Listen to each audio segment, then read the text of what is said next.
Previously on The Making of the Mob, Chicago. Italian mobsters Johnny Torrio and Al Capone have become two of the biggest kingpins in Chicago. I got a good feeling about this. Yeah. But after years of peace with the Irish, their partner, gang leader Dean O'Banion, Police! Nobody move! sets Torrio up. Son of a bitch. So now what do you think of your friend O'Banion? I want to kill him.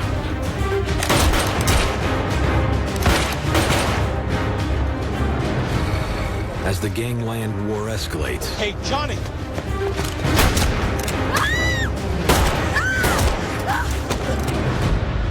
Torrio decides he's had enough. I'm leaving you in charge. The clubs, breweries, everything. You need to hit him. Hit him hard. In one of his first high-profile moves as boss, Al Capone takes out a hit on gangster Jaime Weiss. Establishing himself as the most powerful gangster in Chicago.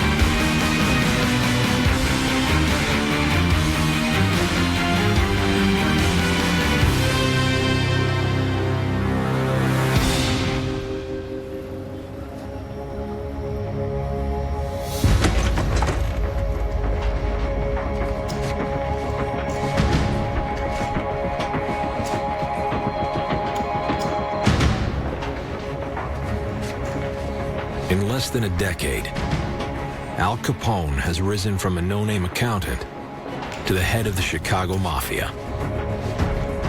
A criminal syndicate now raking in over $100 million a year. Capone is really at the height of his powers. He's still a young man, he's only in his 20s, and he's running this massive organization. He's making a fortune, and he can't get arrested if he tries. Despite his success, Capone is still running his operation out of the neighboring suburb of Cicero.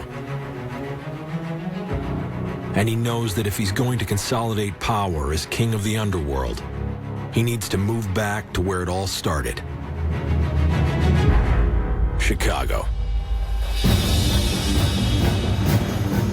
Nearly 4 years earlier, Capone was driven from Chicago by Mayor William Deaver, the man who swore he'd clean up the city. But with a wave of recent gangland violence, Deaver's popularity is plummeting. To give you a sense of how crazy violence was in Chicago in the 1920s, Lucky Luciano came to town and was absolutely appalled. He said, "Chicago, that town is nuts." Now we're talking a guy who shot another mobster in broad daylight in front of a whole crowd. This guy was appalled by the level of violence in Chicago. Capone sees an opportunity.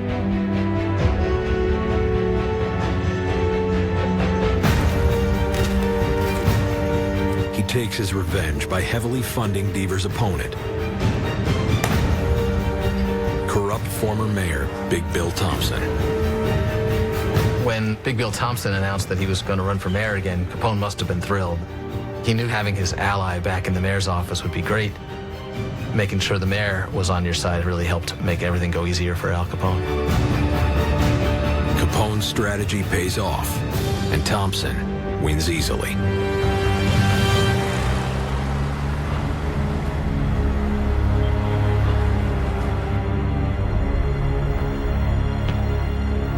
Capone moves back to Chicago and takes over 2 floors of the city's finest hotel, the Lexington, a destination for presidents, dignitaries, and celebrities.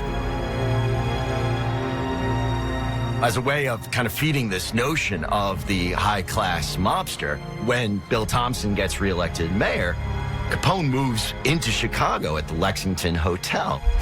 How you guys? How's the family? Doing all right? Great. The Tribune, great paper. Invites the press up to take a look at his workspace.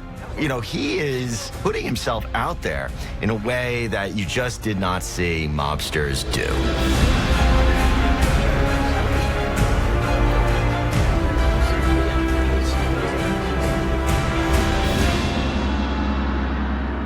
My associates here get a little bit upset when things don't go right.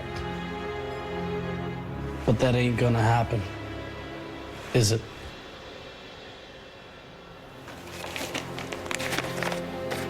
We're counting on you, Councilman. With a thriving business and Chicago politicians in his back pocket, You have a nice day. Capone enlists his top lieutenants to oversee the day-to-day operations. Frank Nitti manages the finances. Paul Ricca acts as his deal maker and emissary. And Tony Accardo works as his chief bodyguard and enforcer.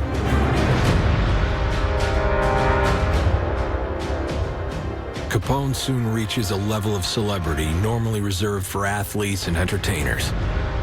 He's giving interviews to Cosmopolitan magazine, to gossip columnists from Hollywood. Babe Ruth and the Yankees come to town and he invites them to come to the office and meet. He's loving life and he figures, everything's going beautifully.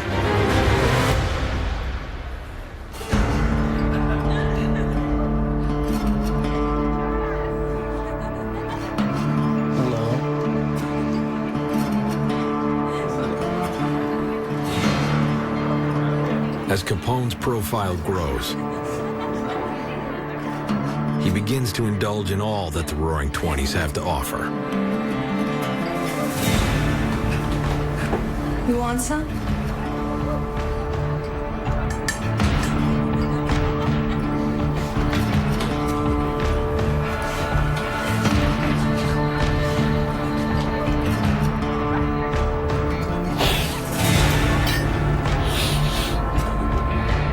The 1920s were an exciting, violent, almost out of control, rather reckless time. And cocaine was a common drug in that era, so he wasn't doing anything unusual, but he was doing a lot of it.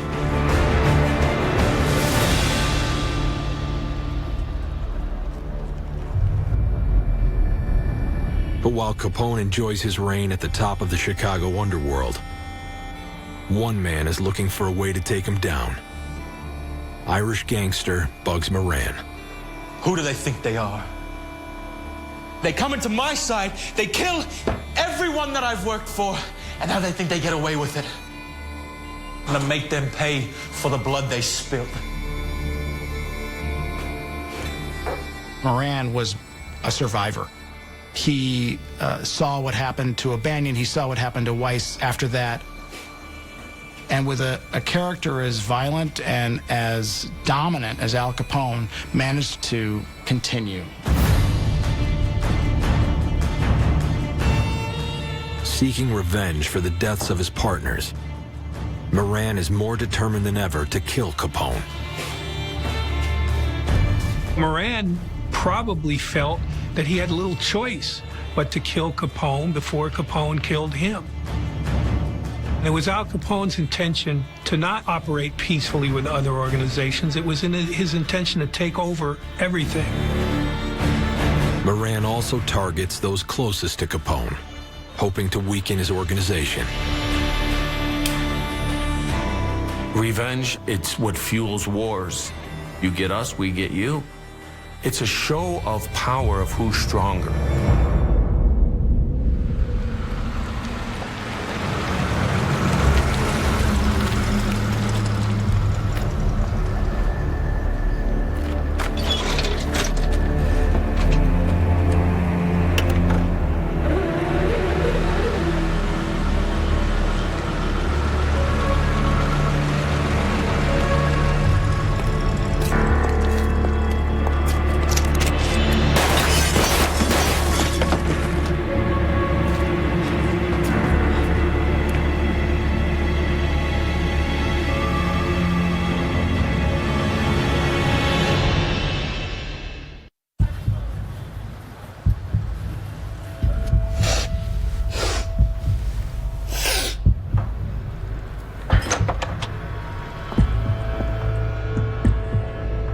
We need to talk.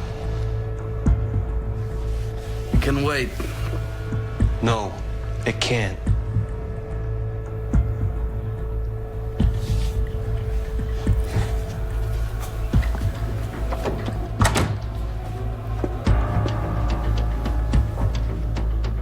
Somebody tried to hit McCurran. How bad is it? He'll live.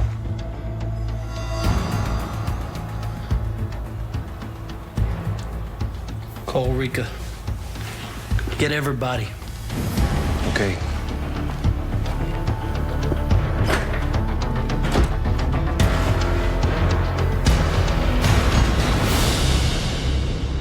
On March 7th, 1928, Bugs Moran orders a hit on one of Capone's top associates, the man who took out Jaime Weiss, Jack McGurn.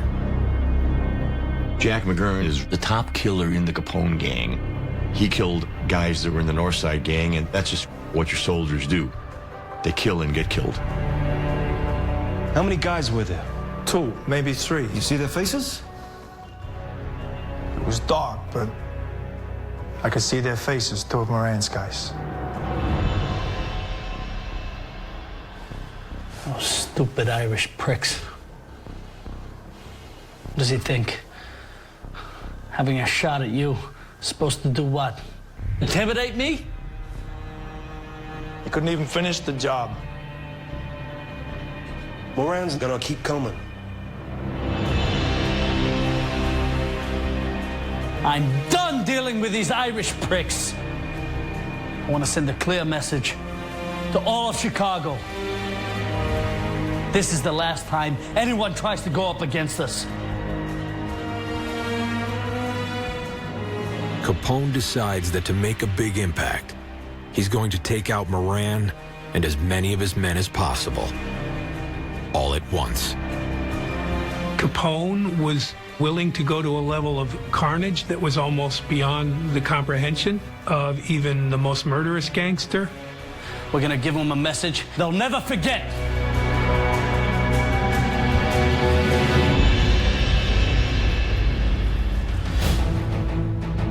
But with Moran's gang heavily armed, Capone's crew knows that taking them down in the streets would be a suicide mission.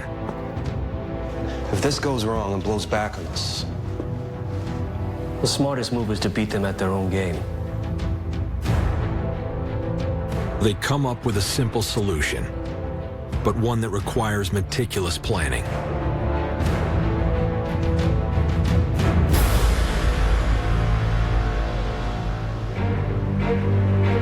First, they enlist Chicago's top 2 Sicilian hitmen, John Scalise and Albert Anselmi, to carry out the operation.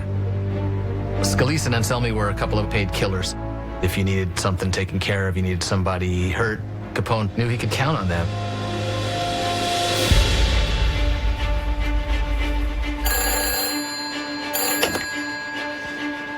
Yeah.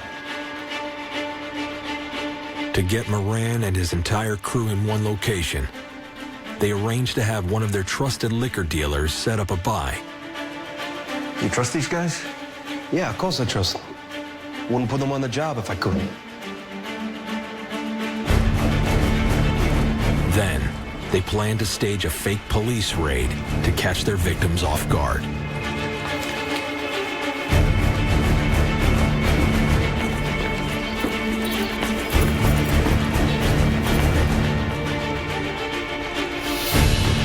You have to have a plan about how you're going to do this step by step.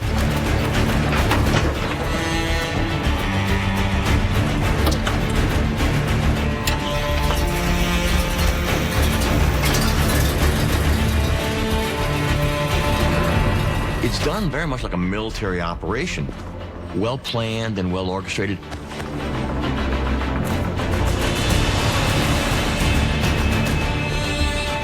With all the pieces in place, Capone leaves for Miami to distance himself from the hit.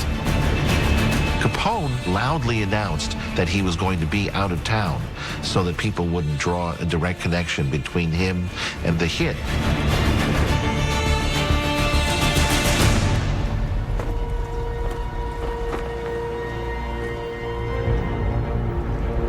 It was a cold Valentine's Day morning in Chicago.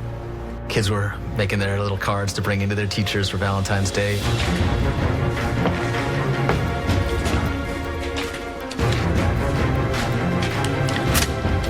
Ready? Yeah. Let's go.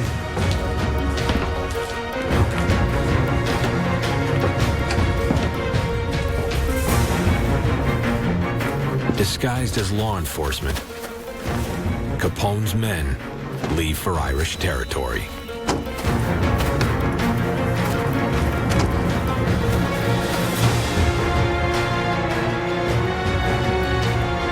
And now, Capone's crew is about to execute a hit that will change the course of American history.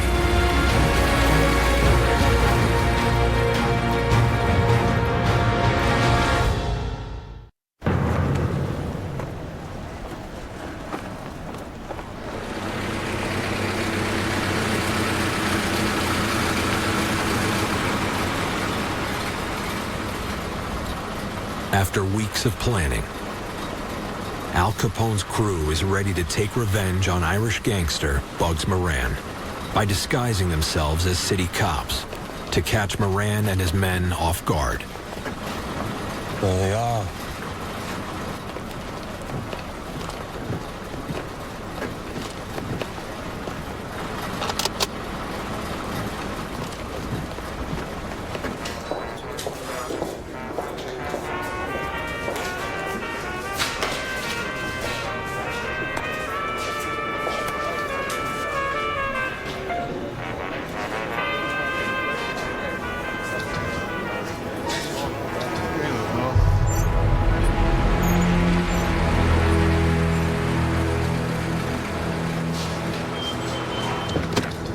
This is a raid!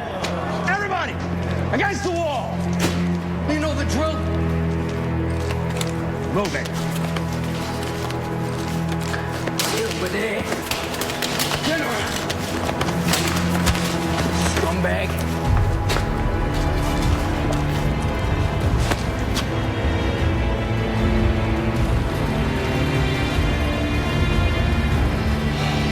Let's go.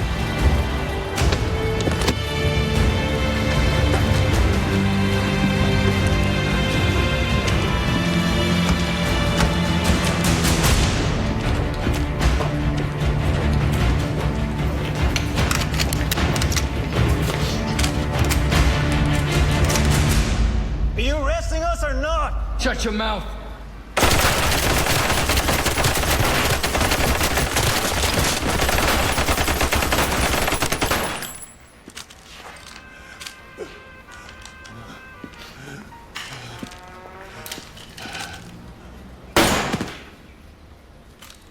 Let's get out of here.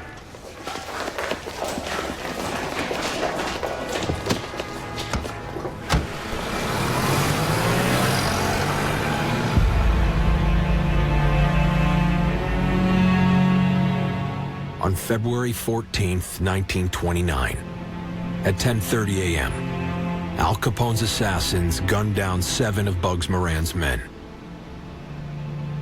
firing 70 rounds of ammunition in less than 10 seconds in the biggest gangland hit in American history that will come to be known as the St. Valentine's Day Massacre.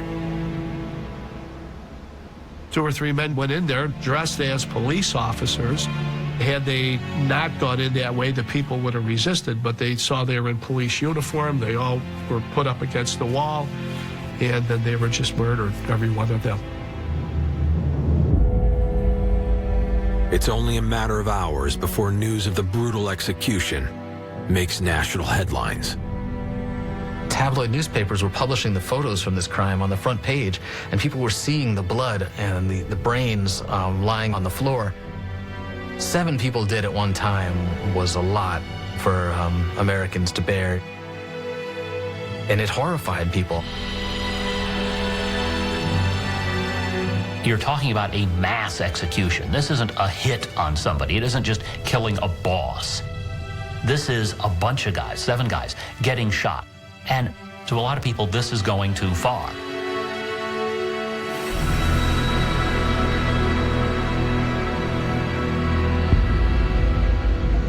not included in those killed is Bugs Moran, who through a stroke of luck avoids the massacre. Bugs Moran, who was running late, saw those cops, or what he thought were the cops, go into the warehouse. He figures, all right, I'll just let my guys take the fall, get arrested, I'll bail them out. And then the shooting starts. So it was almost perfect, except they didn't get the main target, which was Bugs Moran. But while Moran may have survived, he knows he's been defeated.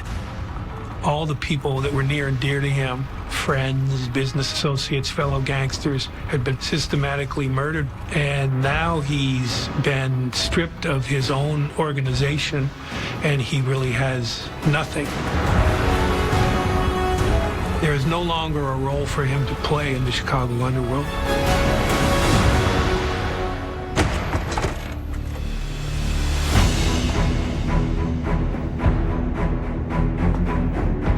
Only a couple weeks later, Capone returns to Chicago. The St. Valentine's Day Massacre had the effect of, for all intents and purposes, ending the gang war in Chicago, with Capone being declared the winner, because it wiped out what was left of the O'Banion, Weiss, Moran faction of the North Side gang. After 5 years of battles and countless lives lost, Capone has finally defeated the Irish. But the victory comes at a cost, as the massacre's press brings unwanted scrutiny not just to Capone's organization, but to the entire mafia. He was told by members of his own organization, "You're just too hot. The public is centering on you as the cause of this, and it's bad for business, so you need to lay low."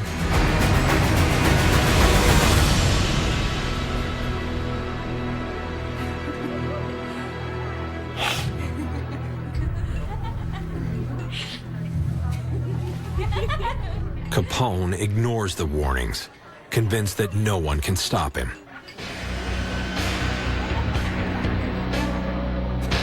Capone owns the town. I mean, he controls the town. He's got political connections all throughout the city and the police department. So the idea that he would begin to feel as though he was untouchable is not so crazy. I mean, he was untouchable. Fueled by a growing drug habit, Capone continues to do what he wants, and soon even his most trusted associates begin to question his authority.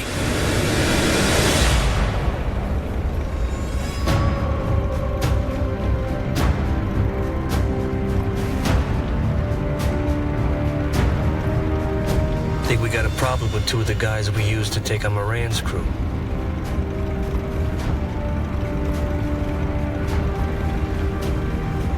Scalise and Anselmi. What kind of a problem? Word is, they've been talking to a lot of people. About what? They think there should be new leadership.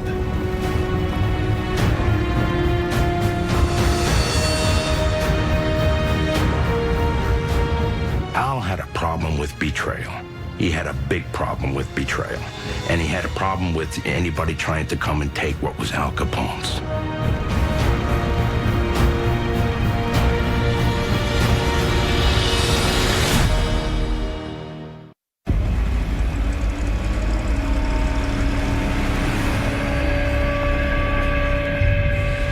As Capone's ego continues to grow, two of his gunmen, Albert Anselmi and John Scalise, begin forming alliances with other gangsters to get rid of him. Scalise and Anselmi were getting a little bit too big for their shoes. They thought that they could get bigger than Al Capone, and reportedly they were plotting against him. We know his whole operation from the inside out. We know where Capone's gonna be, and we know when he's gonna be there. That information don't come cheap.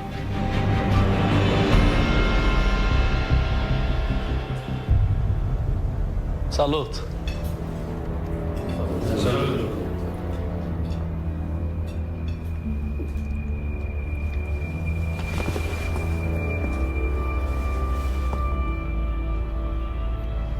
Just want to take a moment to thank you all for joining me here this evening. Means a lot having you all here. Because to me, we're family. The most important thing in family is loyalty. We've been through a lot lately. We've emerged stronger than ever before. Because we've stuck together.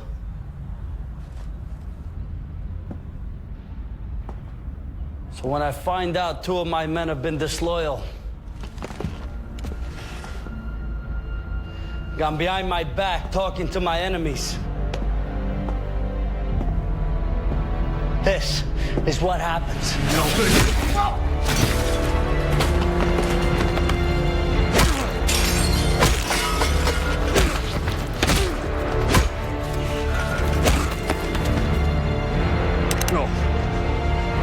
Because nothing is more important than loyalty.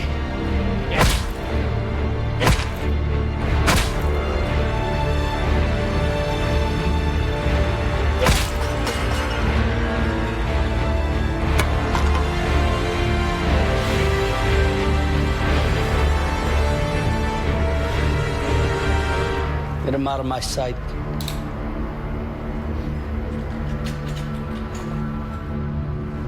Please. Eat.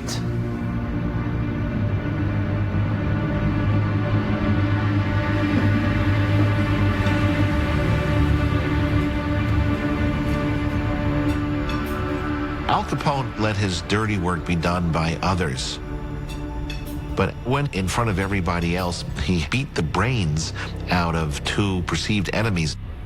He struck terror in the hearts of all the gangsters who realized that Capone was capable of far greater personal violence than they had given him credit for.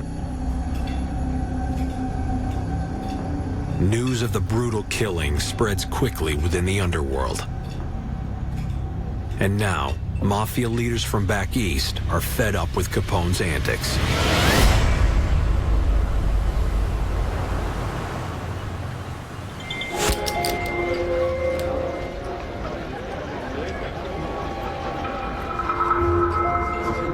In order to rein him in, New York crime boss Lucky Luciano organizes a top-secret meeting in Atlantic City, inviting mob bosses from across the country to decide how to deal with Al Capone. All right. Want to get this started? Take your seats.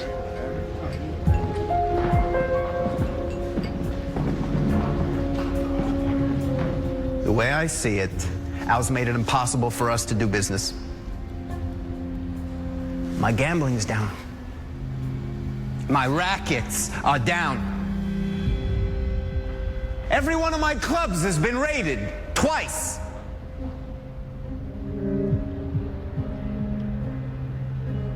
We all know what needs to happen. While most mobsters favor eliminating Capone, Luciano sees another way. They just had the St. Valentine's Day massacre, and the public was in outrage about that. So Lucky Luciano decided that Al would go to jail on a minor offense, but nevertheless the public would be okay with that, and it would take the focus off the outfit at the time.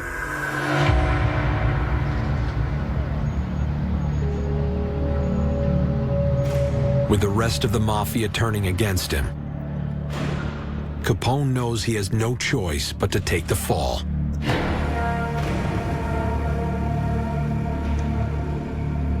He was afraid there could be some retaliation, and allegedly he actually created a situation where he'd get arrested in Philadelphia and spend a year in jail out there, allegedly again for his own protection.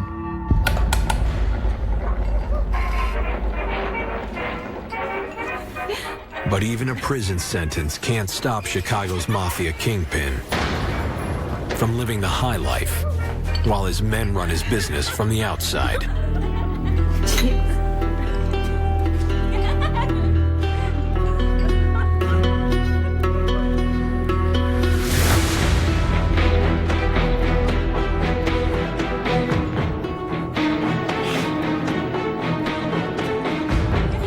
But while Capone continues to keep up his lavish lifestyle in jail, the world outside is changing.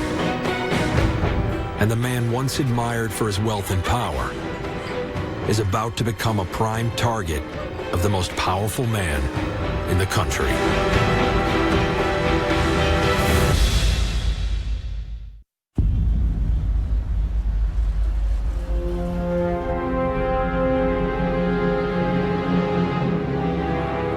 After spending just 10 months in prison, Al Capone returns to Chicago, eager to keep his empire running.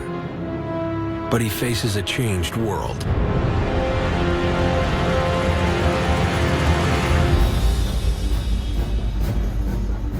Following the public outrage from the St. Valentine's Day Massacre and the recent onset of the Great Depression in 1929, President Herbert Hoover declares war on America's most notorious gangster.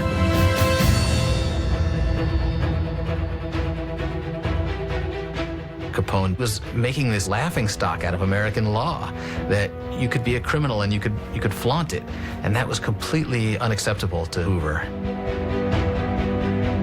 Hoover ordered his cabinet members to look at all the different ways that they could go about taking down Al Capone.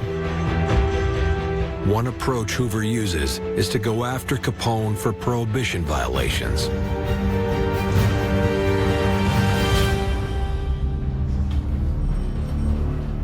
Leading the operation is an ambitious young agent just 3 years out of college,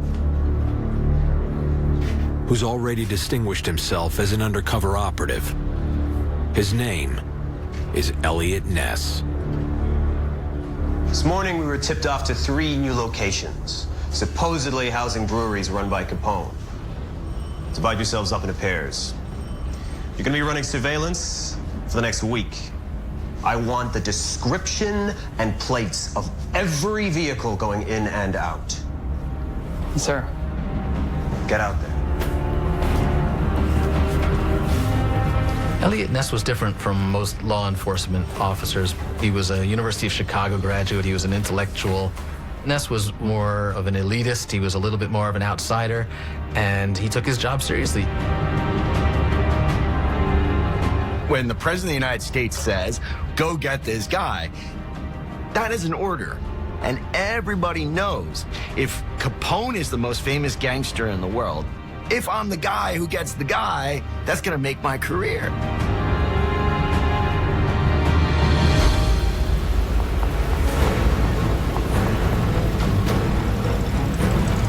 As Ness takes charge of the operation, he uses surveillance, anonymous tips, and wiretaps to build his understanding of Capone's operations. Bars, clubs, everything's under control. Just talked to Jimmy the other day, everything's smooth. Very nice. I want to talk to you about something. What's up, Al? Got a bit of a situation. You tell me, I'll take care of it. When the first bugs and wiretaps went in, there is reason to believe that the mob did not know that they were being taped. Whatever was picked up was absolutely golden. Bust his head open, I don't give a shit. We need these trucks moving out a lot faster than what they have been.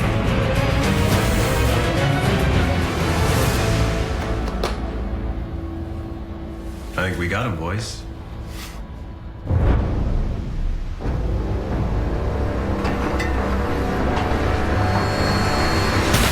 Prohibition Bureau!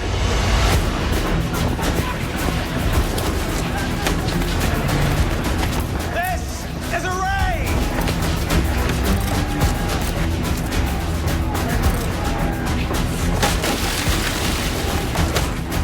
On June 13th, 1930, Ness raids one of Capone's breweries, arresting 5 men and confiscating over 20,000 gallons of beer. Elliot Ness was trying to harass Capone as much as possible. If he went after Capone and took him down, that it would send the message that the laws were to be taken seriously, including the law of prohibition.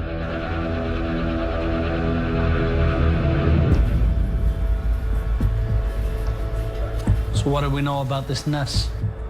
Not a lot. He's a hard ass.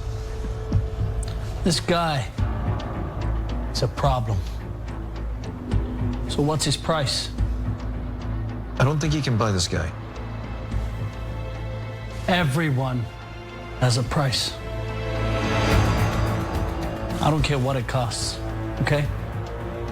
Get it done. Capone thought he was untouchable. They were really letting Al just run his city. But when Elliot Ness came in, that's when it started to fall apart.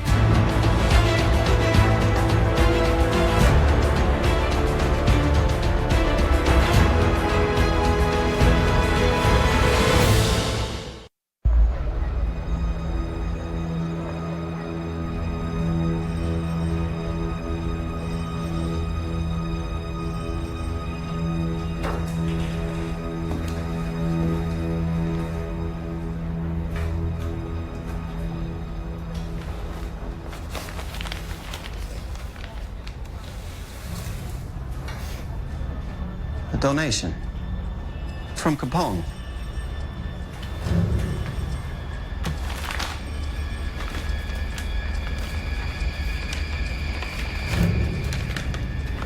$2,000. An identical envelope will make its way to your desk every week.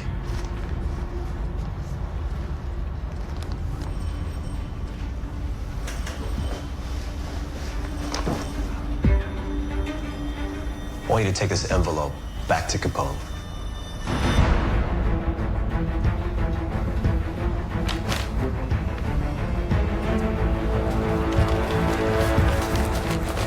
Elliot Ness took his job seriously. He wasn't bribable, and that made him very unusual. After he refuses Al Capone's bribe, Elliot Ness and his team come to be known as the Untouchables. And now, he's more determined than ever to destroy Capone's bootlegging empire. Over the years, I've seen some cat and mouse games between law enforcement and organized crime. Sometimes it becomes personal.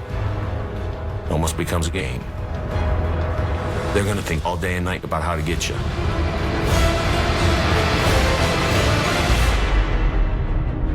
Over the coming months, Ness's team of agents raid Capone's breweries and also target his trucks, destroying or seizing upwards of 200,000 gallons worth of beer. Ness was good at interrupting Capone's cash flow. He was good at making life harder for Al Capone. Capone was definitely starting to feel the pressure.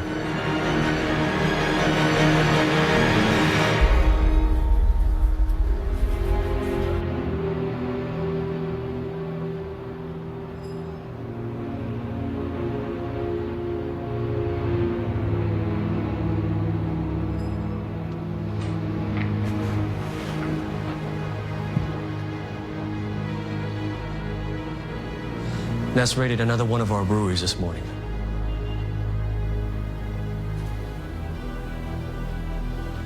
That brings his total to 5 this week. I'm not gonna let one little shitheel prohibition agent take down our entire organization. We can't buy him, fine.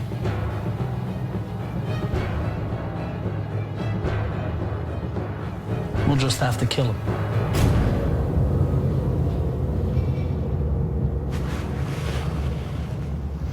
Come on, Al.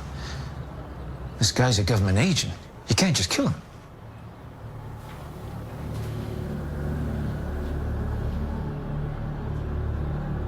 Don't you ever tell me what I can and can't do. I run this city. Not the mayor, not the cops, me.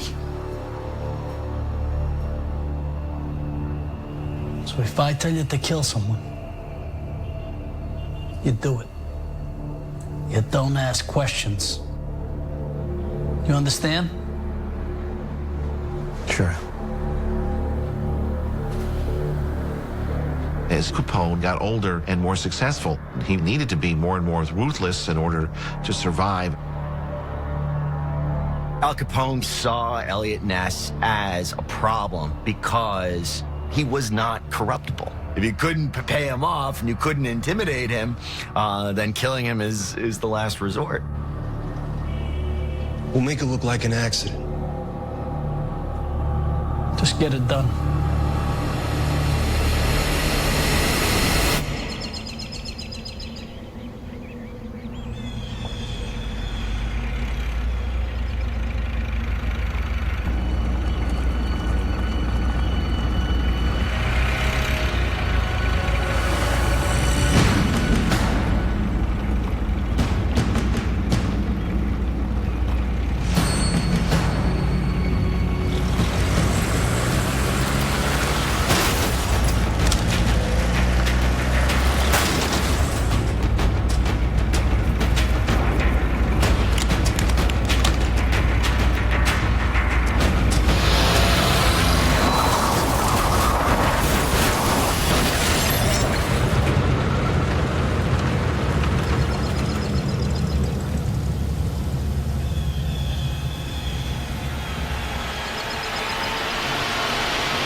On the next Making of the Mob Chicago. They call Al Capone a bootlegger. All I ever done was supply a public demand. Al Capone fights back as the government finally closes in. This guy is with the IRS. Take him out. They're coming for you, Frank. Get the hell out of there.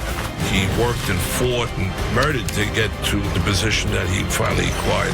Now, he's going to pay for that. For more of The Making of the Mob, go to AMC.com.